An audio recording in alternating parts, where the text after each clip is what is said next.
एक जंगल में शेरू नाम का एक शेर रहता था। एक दिन वह शिकार की तलाश में बहुत दूर निकल गया। शाम हो चुकी थी, परंतु उसे कोई भी शिकार हाथ नहीं लगा। ऊपर से वह थककर चूर हो चुका था। तभी उसे एक गुफा दिखाई दी और वह गुफा के अंदर चला गया। गुफा खाली थी। शेर ने सोचा आवश्यक यहाँ रहने वाला जानवर बाहर गया होगा और रात होते होते वह गुफा में वापस जरूर आएगा। ऐसा करता हूँ, तब तक यही छुप कर बैठता हूँ। जब वह जानवर आएगा तो उसे मारकर खा जाऊंगा और अपनी भूख मिटा लूंगा। उसके बाद वह गुफा में एक कोने में छुप कर बैठ गया।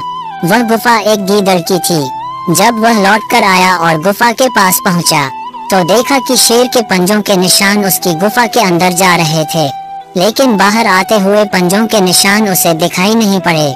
वह तुरंत समझ गया कि उसके गुफा में कोई शेर गया है।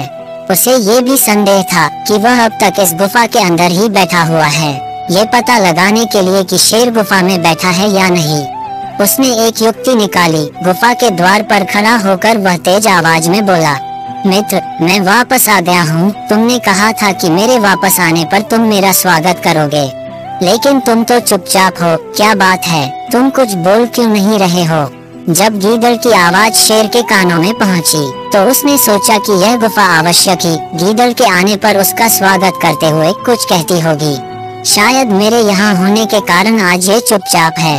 अगर गुफा कुछ न बोली तो गीदड़ को संदेह न हो जाए और वह वापस न चला जाए। इसलिए वह गरज कर बोला, आओ मित्र, तुम्हारा स्वागत है, जल्दी अंदर आओ। शेर की गरज सुनकर गीदड़ डर गया और उल्टे पैर वहाँ से भाग गया। इधर शेर बहुत देर तक गीदड़ के अंदर आने की प्रतीक्षा करता रहा, लेकिन सब व्यर्थ रहा। अंत में शेर की समझ आ गया कि गीदड़ ने उसे मूर्ख बनाकर भाग गया है। शेर को अपनी मूर्खता पर बहुत क्रोध आया, किंतु अब वह क्या करता?